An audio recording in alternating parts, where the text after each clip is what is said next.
donc tey c'est mercredi et comme Wile ni mu ko waxee démb tey c'est le 31 mai mu tombé ak bés bi nga xam ne moom la ñu jagleel xeex yi ñuy amal ci àddina wax nga këpp jëm ci wàllum tabac donc pour loolu Béa dama lay bàyyi nga dalal suñu invité Béa soj bi moo ma jàpp lacrymogène yi ba tey bàyyiwuñ ma bàyyiwuñ ma donc ma bàyyi la nga dalal suñu ganu bés bi. voilà suñu ganu bés bi di Djibril Wele nekk directeur exécutif pour l'ISTAB monsieur Wele ñu ngi lay dalal suñu plateau.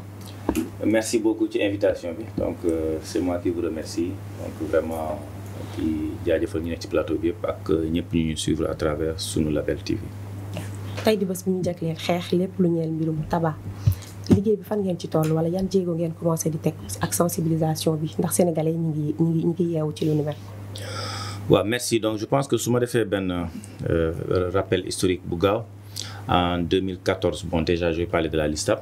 C'est une coalition d'associations créée en 2011 donc qui regroupe à son sein une vingtaine d'organisations et d'ONG donc qui œuvrent dans le domaine de la santé en général donc am na ñu nekk ci toxicomanie am na ñu nekk ci drogue am na ñu nekk promotion de la santé et cetera donc ñun ñëpp ñu dajaloo vraiment ñu am benn objectif mooy fexe ba xeex li nga xam ne moom mooy PON. Voilà bu ñu waxee PON ça englobe tous les types de tabac donc en 2014 yàlla def vraiment avec l'appui donc des partenaires donc on a pu avoir une loi anti-tabac en 2014 donc c'était une première maintenant cette loi anti-tabac là su ma duggee ci contenu bi donc on a au moins 5 points essentiels donc bi ci njëkk mooy tey jii boo defee le tour de Dakar et dans les régions pratiquement dans tout le Sénégal amatul publicité tabac bu njëkk y en avait donc c'est la loi qui l'interdit tey boo demee dans quelques lieux publics di nga gis tout ce qui est avertissement sanitaire non pas avertissement mais mise en garde sanitaire voilà donc si paquet de cigarettes yi gis ngeen ni soppeeku na ce n'est plus maintenant abus dangereux pour votre santé mais c'est le tabac tue le tabac rend impuissant parce que moom moo am bi ci topp mooy dans les restaurants dans les lieux publics on commence maintenant à afficher donc des signalétiques pour montrer que c'est des lieux donc c'est la loi qui le dit même si c'est pas respecté à 100% mais au moins il y a des choses qui ont été faites à ce niveau-là bi ci topp également mooy l'augmentation des taxes donc on fait en sorte que les taxes augmentent régulièrement pour que prix du tabac bi du yokk pour que xale yi duñ ci mën a jot donc c'est des stratégies et c'est la loi maintenant boo waxee fi ñu ci tollu tey nous sommes confrontés à un autre problème bu nga xamante ni la loi ne l'avait pas pris en compte mooy les nouveaux produits émergents mooy puff mooy yi ngeen dégg yi xale yi di utiliser moi je le dis souvent beaucoup de parents ne savent pas que leurs enfants fument parce que en visitant donc les sacs ak yooyu noonu di nga gis des gadgets croyant que c'est des marqueurs c'est des clés USB alors que c'est du tabac en tant que tel donc ça c'est vraiment la nouvelle approche de l'industrie du tabac qui est en train de migrer donc de la série classique aux nouveaux produits émergents donc malheureusement cela n'a pas été pris en compte par la loi de 2014 donc aujourd'hui nous sommes obligés d'aller vers une révision de la loi pour dugal ci xeetu cigarette yooyu yëpp ak chicha bi nga xam ne mu ngi lëmbee réew mi donc vraiment foofu lañ toll donc ci xeex bi maintenant aspect sensibilisation je pense que on en a fait loolu mooy déjà suñu rôle en tant que société civile notre rôle c'est vraiment d'informer la population sur les conséquences sanitaires liées au tabac mais également de faire un plaidoyer au plus haut niveau pour que yenn dispositifs réglementaires yi ñu mën ko appliquer. bi nga doon wax léegi ci tux ci lieu public yi. gis nañu comme li nga wax léegi voté nañu loi bi en 2014 mais jusqu'à présent da ngay dem ci lieu public da ngay gis dañ fay tux te am na ñenn ñoom sax xëy na xamuñu ni ndeke am na loi bu ni mel loolu tamit war ngeen ci dox ay jéego wala sax ñu fexe ba ñu arrêter tux carrément ci lieu public yi. waaw déjà pour arrêter tux c'est vrai que dina jafe parce que le tabac est un produit licite ni nga mën a jëndee yeneen produit noonu nga ko mën a jëndee malheureusement même si ça tue. ci lieu public yi maintenant ci lieu public yi def nañ ci ay jéego yu bari parce que bu njëkk pour nga ràññee même fu ñuy dox ak fu ñu du dox mënul woon nekk mais maintenant donc avec les sanctions yi am parce que tey y a quand même des sanctions qui sont là mais sauf que bon on a tous des problèmes on peut pas mettre des gendarmes et des policiers devant chaque restaurant ak yooyu noonu maintenant il arrive que nous faisions des descentes sur le terrain avec la police la gendarmerie le préfet ak yu demee noonu dem ci ay restaurants di verbaliser Donc non seulement les fumeurs qu'on trouve sur place, parce que c'est 5 000 francs quand on te trouve en train de fumer dans un lieu public, mais le propriétaire de l'établissement aussi donc, a une amende entre 150 000 et 300 000 francs. Donc ça veut dire que c'est le premier même à faire respecter donc, ces dispositions de la loi. Maintenant, c'est vrai que amna lieu yu bari bo démé tay à Dakar, bon, c'est vraiment 100% sans tabac. Di nga gis signaler tigi parce qu'ils ont peur d'avoir une visite surprise parce qu'on le fait, c'est de façon inopinée. Dañuy jékki-jékki rek def ben descente dans une zone. Maintenant, c'est vrai que chicha bi c'est un problème parce que la loi interdit l'utilisation des arômes. Mais l'appareil n'est pas pris en compte. L'appareil n'est pas pris en compte. Donc il nous arrive de faire des saisies, mais bon, de faire saisies, les appareils reviennent à chaque fois. C'est la raison pour laquelle, si nous devons vers une révision de la loi pour interdire, comme Nico Mali l'a fait, parce que le Mali a interdit la chicha 100%. Fille, bon, c'est juste les arômes qui sont interdits par la loi.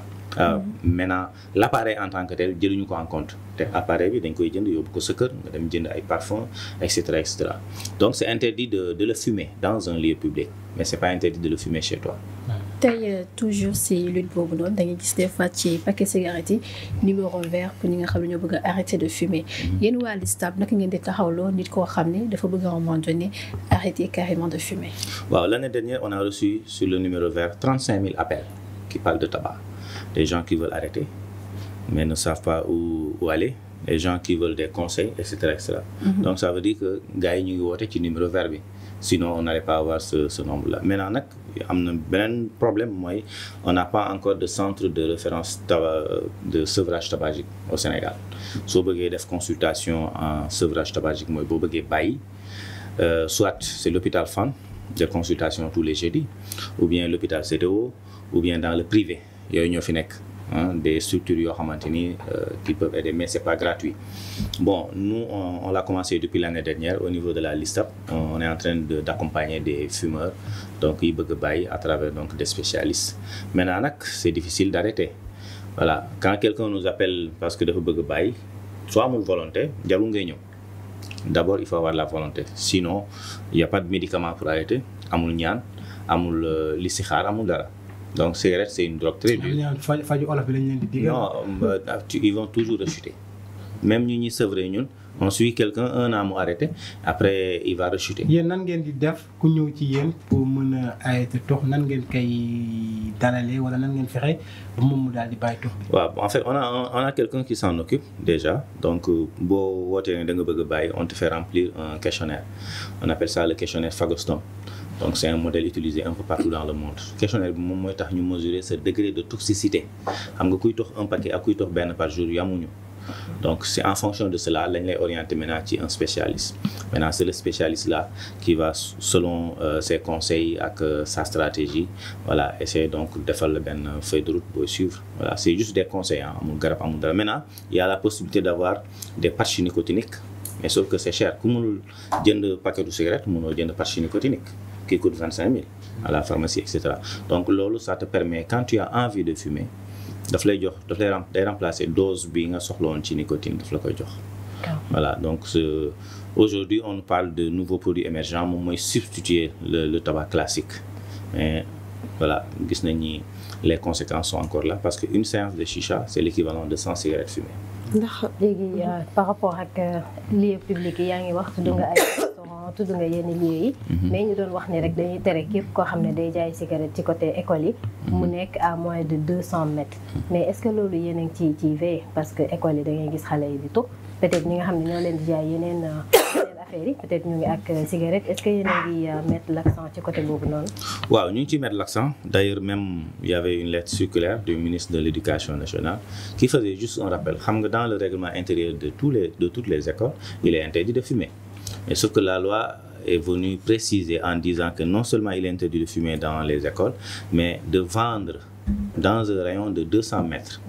Voilà, donc ça veut dire que dans un rayon de 200 mètres, à mon droit ni tox ni jaay.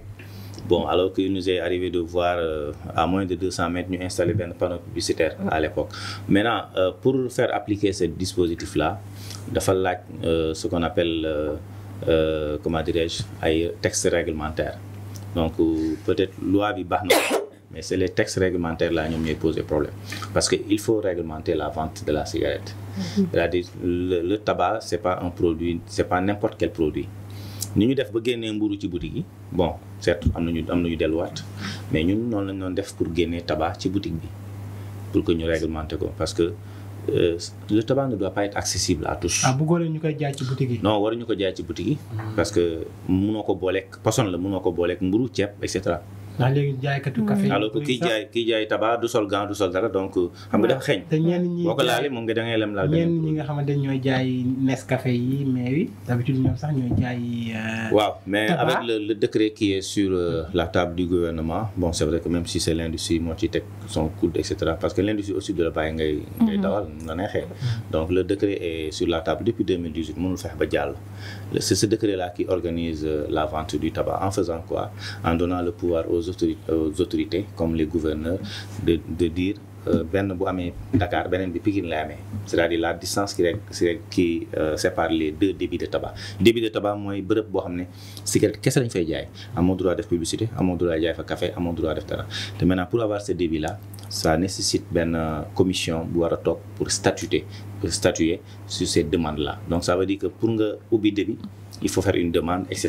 donc vous voyez que c'est un peu compliqué. Aujourd'hui en dehors même si loi yooyu noonu est-ce que yéen a ngi liggéey ak ay sociologues wala yeneen pour mën a aussi comprendre la moo tax tey jeunesse bi di tourner beaucoup plus vers ces substances là.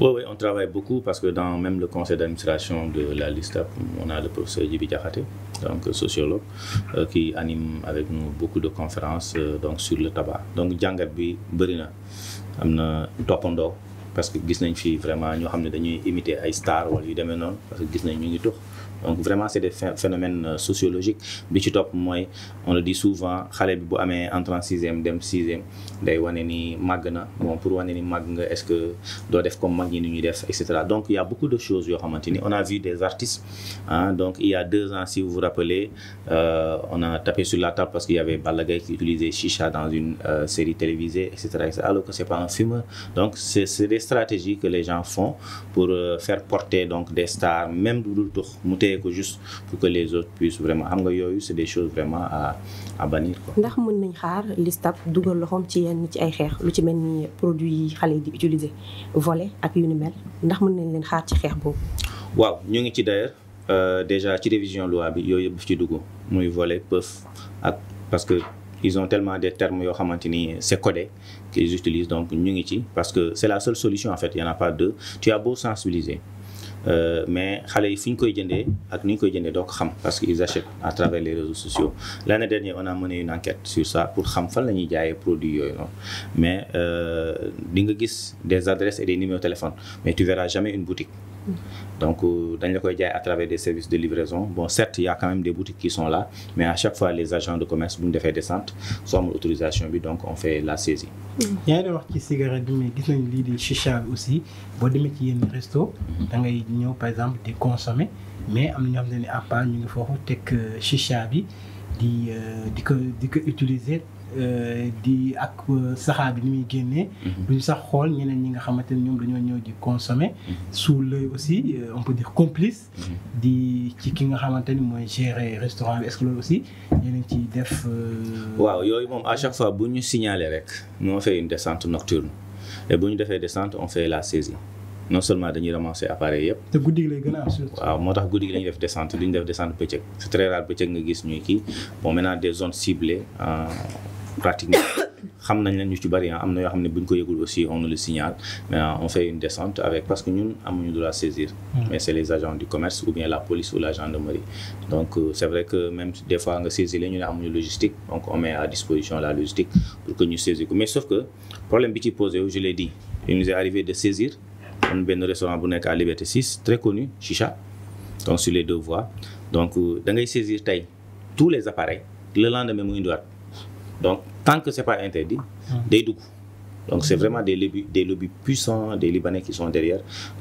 Mais même si côté restaurant, quand même, il y a des restaurants terrasses. Il y a des restaurants terrasses, il y a des fois, faut c'est autorisé, c'est-à-dire qu'il y a des à côté CB, après qui c'est terrasse, il y a utiliser plus ou moins chicha dans le monotème. Est-ce qu'il y a une fois où nous devons intervenir ou bien loi bi bay na len vu que ñom ci côté lay nek ñom ñay tox entre ñom. Wa xam nga ñooñu au moins ils font des efforts. Au moins ñooñu ñu ngi def des efforts, c'est-à-dire séparer entre fumeurs et non fumeurs. Mais certes la loi ne l'autorise pas. La loi dit il est interdit de fumer dans un lieu public, mais exceptionnellement les restos, auberges, bars, etc. on les a permis d'avoir ce qu'on appelle un fumoir. Maintenant fii nag kenn mënu fi def fumoir parce que critères yi ñu laaj pour def fumoir benn établissement mënu ko def. léegi côté santé est-ce que yéen a ngi liggéey ak ay docteurs yoo xam ne peut-être dañuy ñaax jigéen ñi par rapport ak conséquences yi nga xam ne cigarette mën na ko am ci jigéen ñi tux bu ñu ëmbee parce que am na si yu bëri yoo xam ne peut-être mën nañ ko lister mais seen sensibilisation est-ce que da ngeen di liggéey ak ay docteurs yuy accès wu ci côté boobu noonu bu ñu amal consultation wala ñu war a xelal jigéen ñi nga xam ne dañoo war na lor ci côté boobu. waaw absolument dans notre équipe il y a pratiquement beaucoup de spécialistes. Donc, bu ñu def sensibilisation dans les écoles, on fait focus sur les conséquences sanitaires. Donc, en général, c'est des médecins qui se déplacent, voilà, qui le font. Récemment, on a été au collège Sacré-Cœur, juste à côté, il y a 3 jours, donc pour sensibiliser un peu les élèves sur ces nouveaux produits du tabac. Mais on met le focus sur les conséquences sanitaires. Donc, muy jigéen ñi, muy parce que tabac bàyyiwul dara. Donc, bu ñu jëlee jigéen ñi, c'est des femmes qui sont enfumées en général dans les maisons. À travers par leur mari voilà dans les restaurants etc. Donc ñooñu conséquences yi dañ koy yëg bu baax a baax donc il nous arrive d'entendre les spécialistes parler de fausses couches hein, si la femme est enceinte parce que le fœtus également est enfumé à travers la fumée secondaire donc bu juddoo également ou bien bu amee chance juddu day développer également des séquelles comme les maladies respiratoires et asthme ak yu demee noonu donc tout ça c'est l'effet c'est les conséquences de la cigarette voilà. Donc jigéen ñi tox ñoom lu leen ci xëy ñoom. waaw c'est la mode pour elle c'est devenu une mode donc et que dañu jàpp ni amul conséquence xam nga boo fekkee jigéen muy tox chicha jël téléphone am di snap et cetera bon moom kii la ko def quoi. léegi moom sax ñoo ko dàq góor ñi ah. waaw donc la tendance aujourd'hui est renversée donc jigéen ñi ëpp ñuy tox góor ñi. tey LISTAB seen liggéey ni ci ànd ak ministère de la santé et de l'action sociale.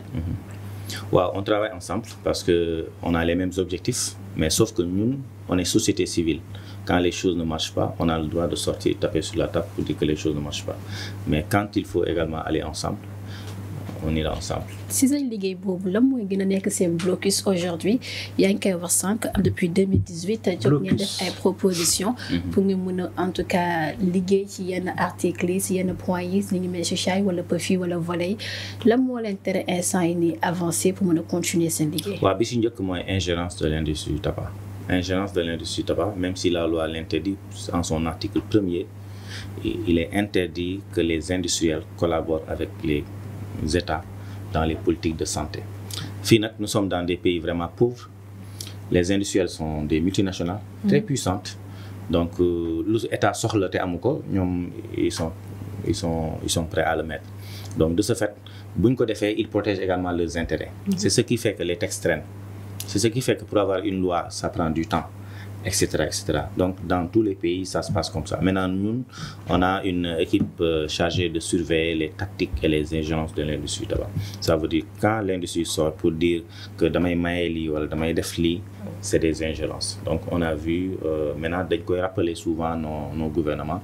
La loi interdit de se mettre dans un bureau fermé avec l'industrie tabac, de discuter. Ce que la loi autorise, c'est de le faire de façon publique. ñëpp fekkee ngeen xam lu ñuy waxtaan mais fii ce qu'on voit c'est des gens qui entrent dans des bureaux qui sortent et cetera kenn xamul lu ñuy waxtaane donc voilà si les choses tardent ne bougent pas c'est parce qu'il y a la main de l'industrie tabac. am ngeen ay parlementaires ci seen biir peut-être ñoo xam ne capable nañ porter yenn i combats yi yenn i modification de loi yi ci assemblée. Oui on travaille avec la commission santé de l'Assemblée nationale parce que tabac c'est si santé la bokk on a également des défenseurs des ambassadeurs honorables députés également qui nous soutiennent qui nous accompagnent mais ñoom xam nga fu ñu leen mën a jàppale le plus mooy côté parlement bu loi ñëwee et cetera en tout cas là une coalition tripartite la ñu yor assemblée société civile ak état donc parce que cette question là elle concerne tout le monde voilà bëri na jàpp ni doomam tuxul doomam mu ngi tux sauf que du xeeñ cigarette du ko gis et cetera mais bu xoolee ci saagam dina gis ni les nouveaux produits émergents sont là. mais xale yi est-ce que xam nañ danger bi nekk ci lu ci mel ni cigarette électronique bi wala chicha bi parce que à chaque fois boo leen waxee dañ lay ne tuxuma. c'est vrai tuxuma lañ lay wax. oui te comme ni nga ko waxee chicha bi moo gën a grave li nga xam ne moo di cigarette est-ce que xam nañ ko réellement. waaw bon xamuñu ko réellement parce que jàpp nañ ni buñ ne cigarette bële la mooy bu ñuy def ci ñuy jaay wala pot. Donc comme lii c'est nouveau et que dañ ko dugal ci ay appareil def ko ci chargé def ko di ko branché di ko chargé et cetera bon dañuy jàpp ni peut-être du tabac moo tax comme j'ai dit tantôt on met l'accent sur la sensibilisation xamal leen ni c'est les mêmes effets que l'autre voilà donc ñu bàyyi ci xel également. mais tey Djibril est-ce que yéen da ngeen di intéressé aussi composants yi nekk ci biir tabac boobu noonu. waaw c'est-à-dire ñun bu ñu waxee conséquence rek dañuy commencer ci. xobu cigarette maanaam fi ñu koy saxalee si bu ñu koy jëmbatee xob bi ci moom dafa am nicotine. ce que je voulais dire parce que il y avait des années en arrière dañoo génne woon benn information daal ne usine bi nekkoon fii ci Sénégal nicotine bi mu utilisé moo ëppoon et moo gën a graaw yi nga xam ne ko doon utilisé si bitim réew ñu mel ni dëkk Europe yi.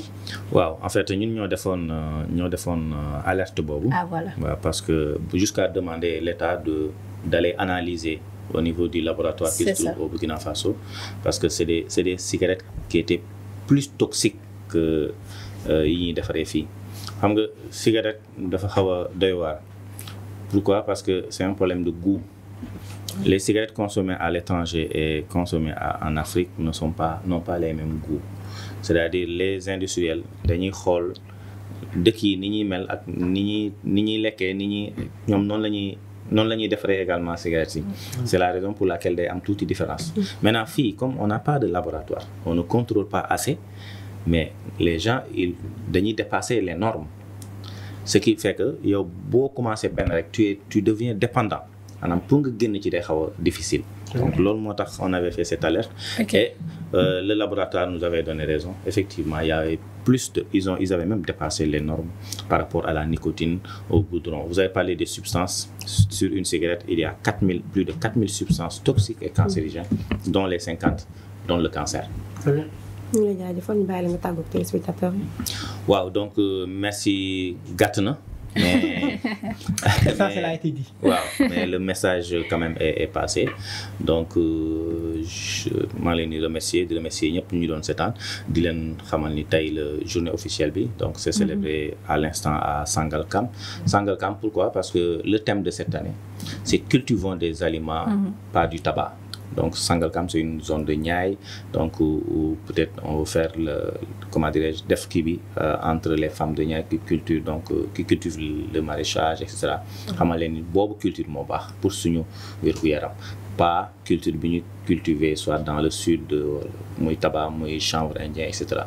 Donc en même temps lancer un appel et un plaidoyer à l'endroit du gouvernement ñu yokk doole gën a baral xeex mi pour que conséquences yi mën a wàññeeku baax ak prévalence bi. D'accord.